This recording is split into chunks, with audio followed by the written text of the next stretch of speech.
presentar un brevísimo currículum del doctor José Antonio Salinas.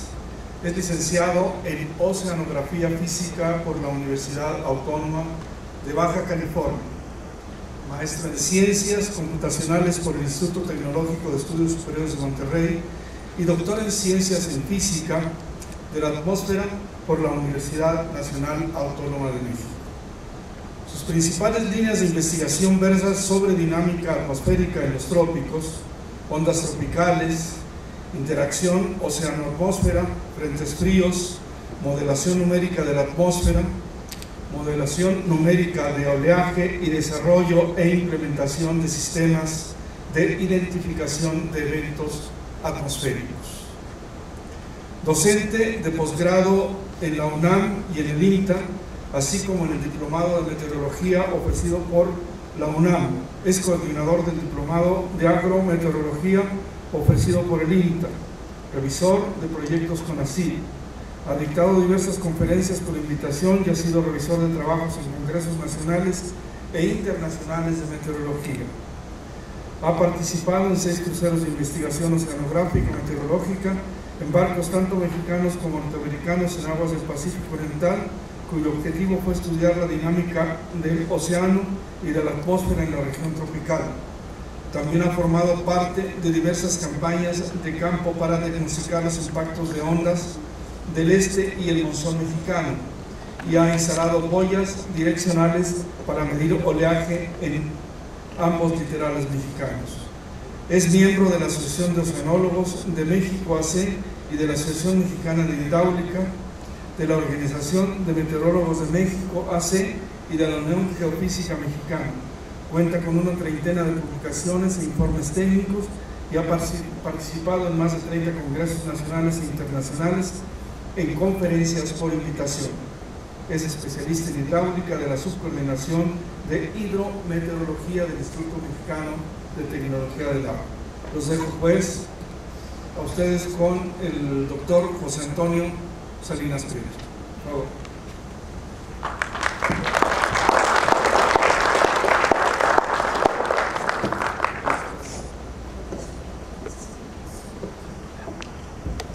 Gracias. Que no lo aprieta nada más porque lo descompongo. Si ya me conoces, Fernando. Bueno, buenas tardes. Yo voy a tratar de ajustarme el resto del tiempo que tenemos, que no es mucho. Y voy a hablar ahora el título general es Alcances y limitaciones de los escenarios de cambio climático. Pero van a ver que hay temas asociados, transversales inclusive, en este tema. Después de que Martín hizo su presentación de la parte científica del sistema climático terrestre, yo voy a ir un poco más a las aplicaciones y qué se ha hecho en México. La primera parte va a ser una introducción general, van a ver de lo que se trata, básicamente de ponernos alerta ante estos eventos posibles, hablar de desastres, vulnerabilidad y prevención, no como catástrofes, sino como sistemas de alerta que tengan fundamento científico. Voy a hablar brevemente de una descripción del panel intergubernamental de cambio climático, muy breve, ustedes pueden ver en la literatura general, y una descripción del experimento de modelación numérica CENIP-5, es decir, son los modelos globales que han dado información para tomar decisiones qué podría pasar en el futuro. Como decía Martín, esto no son pronósticos, son escenarios, y es la ciencia del qué pasaría qué pasaría si seguimos emitiendo CO2, qué pasaría si la atmósfera responde a esa emisión de gases de efecto invernadero de esta o de otra manera, qué pasaría si reaccionamos en los próximos 50 años, y toda esa ciencia de qué pasaría, lo que no hace esto, reales pronósticos. Luego voy a hablar de lo que son los escenarios de cambio climático y cómo se hicieron las aplicaciones para México. Aquí en el INTA tuvimos la oportunidad de ser parte del equipo de la generación de los nuevos escenarios para México, junto con el Centro de Ciencias de la Atmósfera de la UNAM y también con el Centro de Investigación Científica y Educación Superior de Ensenada, en Baja California. Bueno, sí, yo no soy de la visión catastrofista, pero sí de la visión realista, diría yo, y en México realmente somos vulnerables, y hemos sido vulnerables también por una por un sistema de civilización, entre comillas, mal administrado, no somos realmente sustentables. No, instalamos ciudades en lugares donde son cauces de ríos naturales, cauces naturales de ríos, etc. Y somos realmente vulnerables por eso, más los impactos de los eventos extremos que sí existen. Entonces, cada año en México somos afectados por sistemas atmosféricos y oceánicos que causan pérdidas humanas y materiales. Y esto es un poco, bastante, o sea, realmente sí estamos construyendo nosotros los desastres como sociedad. ¿Cuáles son los orígenes de las amenazas de estos desastres, sobre todo los hidrometeorológicos? Desde los eventos extremos, que como decía Martín, no son cambio climático, son eventos meteorológicos, como ciclones tropicales, frentes fríos, inundaciones asociadas a estas precipitaciones heladas, ondas de calor, marejadas, que son oleaje más marea de tormenta asociada por huracanes, sequías, variabilidad y cambio climático. Esto es un poquito separado. No es una lista de una serie de catástrofes, simplemente es una lista de los eventos atmosféricos y oceánicos que suceden día a día en una región como México, que se encuentra tanto en el trópico como en el extratrópico, y que hay que atender en líneas temáticas transversales como políticas públicas, como Martín ya lo veo, como modelación de procesos, pronósticos y prevención, y luego hacer diagnósticos y análisis de procesos para monitorear también. Entonces, la idea de todo esto es hacer una actividad transversal en todos estos eventos, de tal manera que la sociedad, el gobierno y empresas y la academia, esto es un sueño que desgraciadamente no en todos los países sucede, incluido México, no estamos acoplados todos los sectores en el país, además del sector productivo. Se trata de, con información, monitorear y ver cómo es la información atmosférica, hacer un diagnóstico y análisis de los procesos que nos afectan, modelar estos procesos y entenderlos mejor, luego aplicarlos en tiempo real para tener pronósticos y prevenir, y con esto dar información a la comunidad política, digamos, para hacer políticas públicas y transferencias de conocimiento, además de programas de educación. ¿Para qué todo esto? Para reducir desastres y mejorar la calidad de vida en general. Entonces, los desastres no son naturales, esto ustedes lo saben, los desastres son una construcción humana, porque si viene un huracán y llueve mucho, como ha sucedido, si sucede eso en Oaxaca, que por ejemplo en zonas donde hay menos población, los eventos, los desastres son menores que en zonas más pobladas. Y eso se debe a que los desastres se empiezan desde el mal manejo de cuencas hidrológicas, crecimiento desmedido de zonas urbanas, construcción de zonas de riesgo, cambio de uso del suelo como la deforestación y cambio climático, si se fijan, y la pobreza. Si se fijan, el cambio climático es uno de los tantos temas de los que debemos estar preocupados, no es el único. El impacto de los desastres es complejo y es una combinación de factores físicos como la parte atmosférica y oceánica, socioeconómicos como una no sustentado desarrollo económico y social y político, y ocurren en diversas escalas de tiempo y espacio. En tiempo básicamente estamos hablando de nuestros tiempos modernos. Y bueno, esto nada más es rápidamente, los desastres de origen hidrometeorológico son del orden para México del 76% comparado con el geológico y biológico. Y están separados en que viene desde los huracanes, por ejemplo. Y tenemos en millones de dólares un gasto, perdón, es que no me gusta el sonido de este micrófono, hasta un daño hasta de 1.200 millones de dólares asociados en este caso a los huracanes. Bueno, entonces, como verán, la vulnerabilidad de un país ante condiciones extremas, según el doctor Víctor Magaña, que ustedes han de conocer de Ciencias de la Atmósfera, está en relación inversa a esto. Es decir, si tenemos menos difusión y comprensión de los pronósticos climáticos, somos más vulnerables.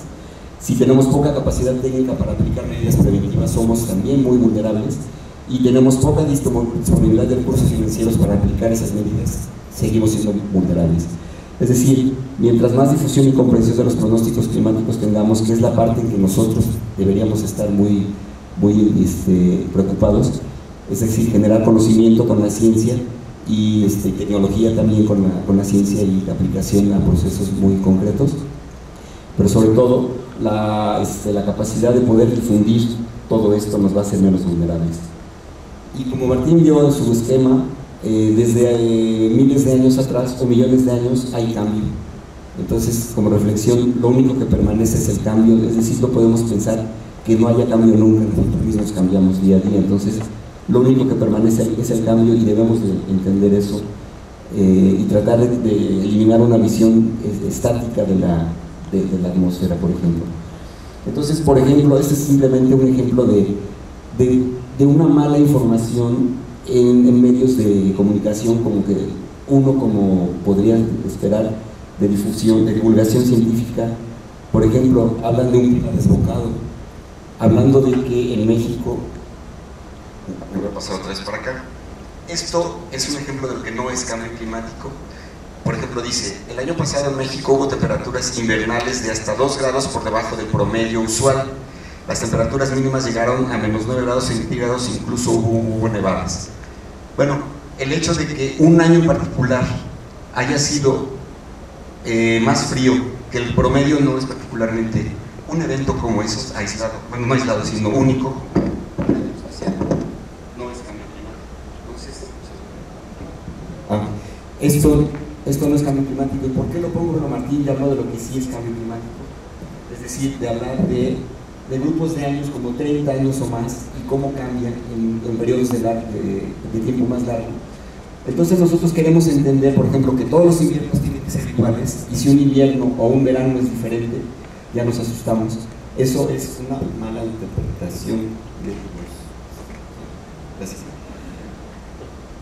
Eso no es cambio climático, y bueno, simplemente es una reflexión de cómo muchas veces los medios de comunicación desinforman. Bueno, entonces, ¿qué vamos a destacar? El tema del cambio climático ha tomado relevancia en los medios de comunicación, es innegable, a veces desinformación. Con frecuencia se confunde la variabilidad climática con cambio climático. Martín parece que ya lo puso en claro en eso. Y la variabilidad climática en México es grande, ya lo vimos, y está modulada por factores tanto regionales como globales. Regionales, me refiero por ejemplo a la cercanía de los océanos, a la variabilidad, por ejemplo, del Niño, que es uno de los forzantes más importantes de la atmósfera desde la parte del océano, y lo muy local, ya podemos ver, por ejemplo, los efectos de las islas de calor en la Ciudad de México, que es tan grande, de día se calienta más rápido el entorno atmosférico que si no hubiese tanto concreto, no hay un adecuado, digamos, enfriamiento o amortiguamiento de los cambios de la radiación durante el día, porque no hay tanta vegetación ya, ¿no?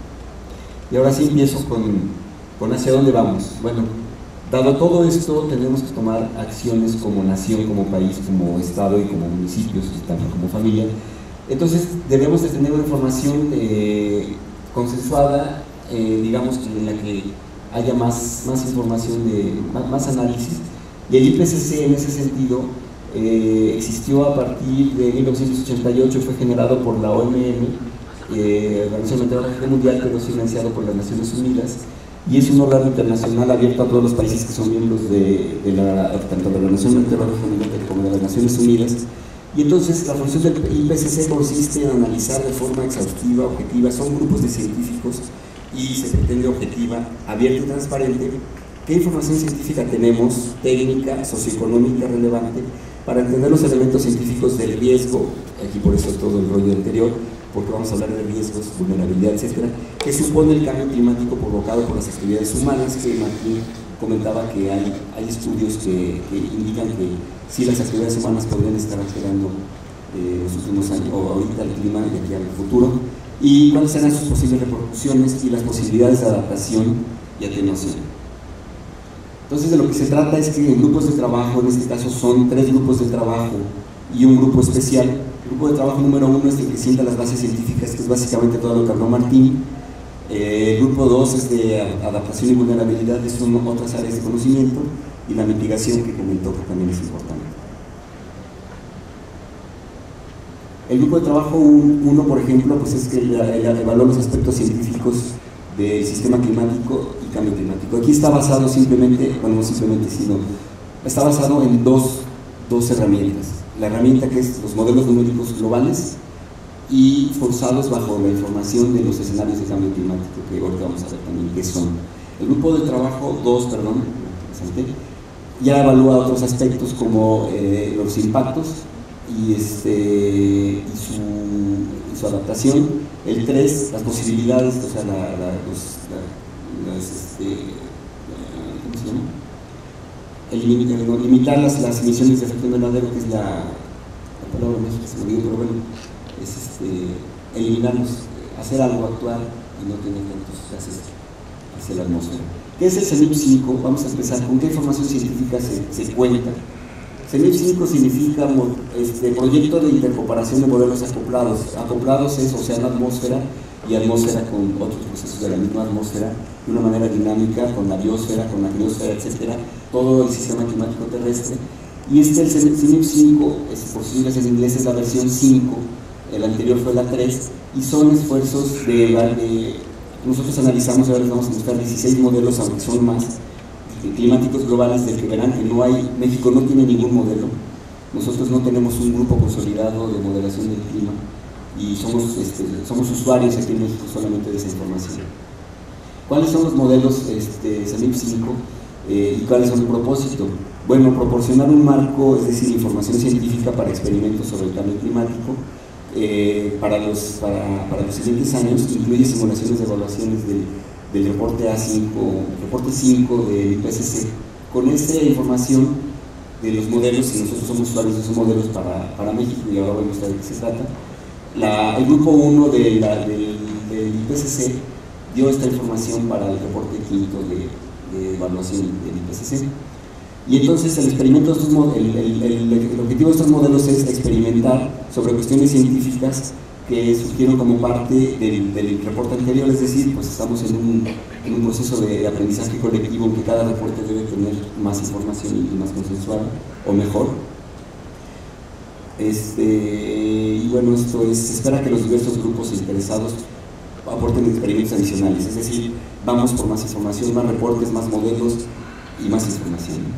De lo que se trata es que el CENIP 5 tenga un conjunto estándar de modelos con el fin de evaluar el realismo que tienen estos modelos en la representación de los procesos locales o regionales, al menos locales, quise decir regionales, y cómo se esperaría bajo esos escenarios de cambio climático las proyecciones a futuro cercano y a futuro lejano, hasta poder llegar hasta el 2100, y comprender cuáles serían los factores responsables posibles de estas diferencias de las proyecciones con la parte histórica, para cuantificar algunas evaluaciones clave, como los relacionados con el ciclo de carbono y las nubes, que también el vapor de agua es otro de los gases de efecto invernadero muy importantes que existen naturalmente en la atmósfera.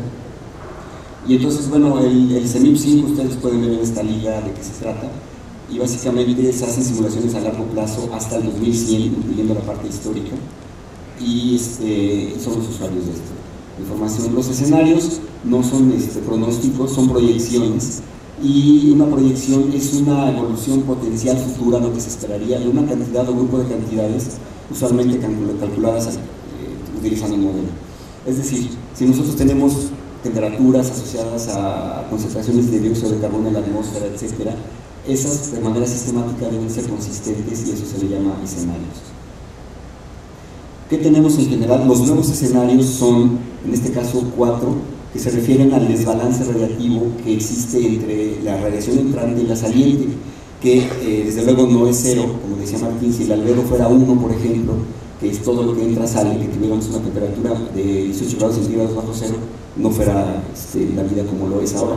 Entonces hay un desbalance de manera natural, pero se estima que con los efectos de invernadero, que aquí desgraciadamente esta gráfica no ayuda, pero estos son las partes por millón del CO2, y en realidad se ve, en la original se debería ver un tono de gris que va subiendo, en el que las concentraciones empiezan, Martín mostró que en Hawái eran cerca de 400 partes por millón del CO2, y entonces es la proyección base en 2000, pero después para el año 2100 podría ser hasta del doble, más de 800 partes por millón.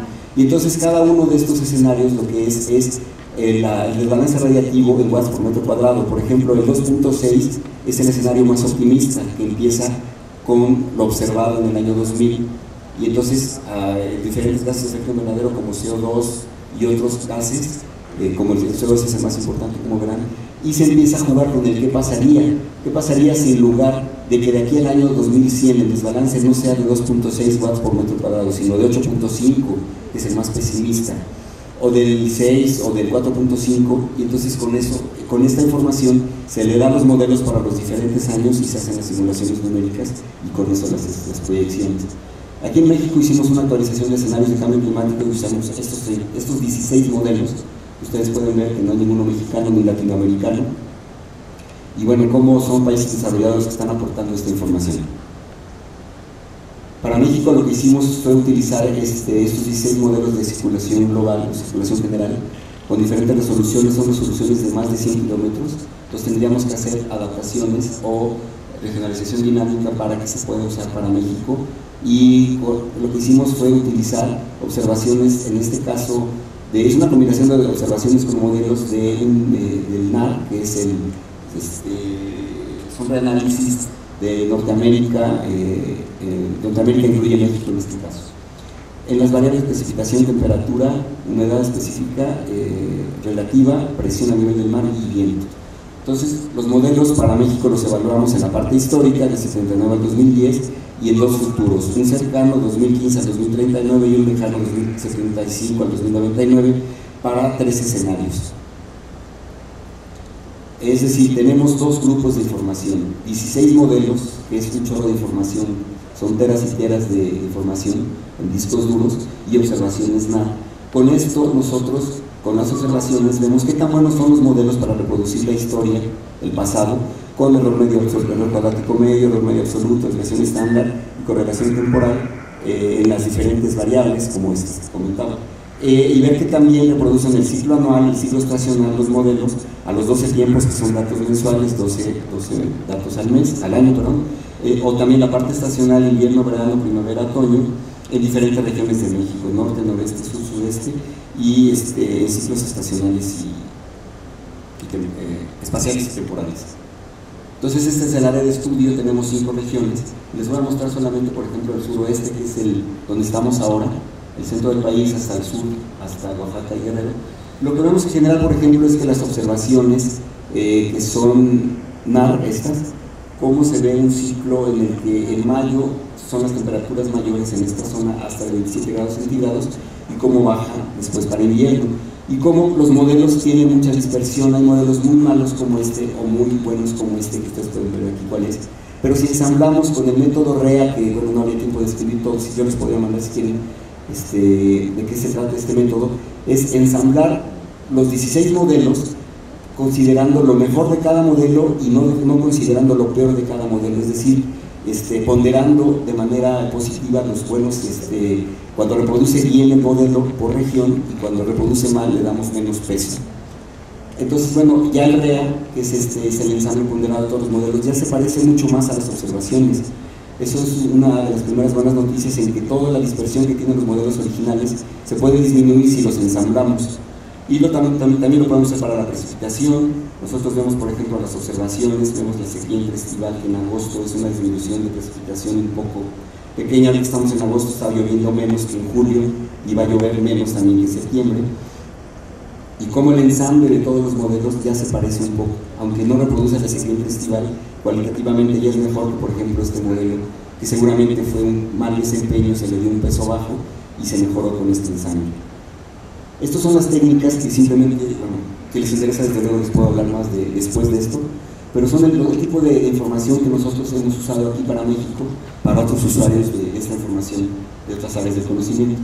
Entonces, por ejemplo, lo que vemos es que también reproduce la precipitación media en el periodo histórico, y vemos, por ejemplo, cómo llueve más. Estas son las observaciones que son solo sobre continente, y la precipitación y temperatura, y cómo los modelos ven, por ejemplo, la zona de convergencia intertropical, cómo ven donde llueve más en ciertas regiones, y la temperatura, como tenemos lo que se espera en lo general, ¿no? Que en las altitudes más bajas es más cálido, nos vamos hacia el norte, tenemos diferencias de temperatura, se va enfriando, pero está influenciado por la orografía, por las montañas mexicanas. Este tipo de patrones sí deberíamos esperar que los modelos globales lo vean, la zona de convergencia intertropical, algunas corrientes en chorro de bajas frecuencias. Lo que no podríamos aspirar que estos modelos vean, por ejemplo, son huracanes, porque si son datos mensuales, en un mes nosotros no podemos capturar la variabilidad temporal de horas que sucede en un huracán. Y también la parte estacional podemos ver que también reproduce. Esto es simplemente información general. Aquí desgraciadamente creo que no se está reproduciendo esto. Aquí hay un verde hacia arriba y un verde hacia abajo, que es la incertidumbre, no sé, no salió bien.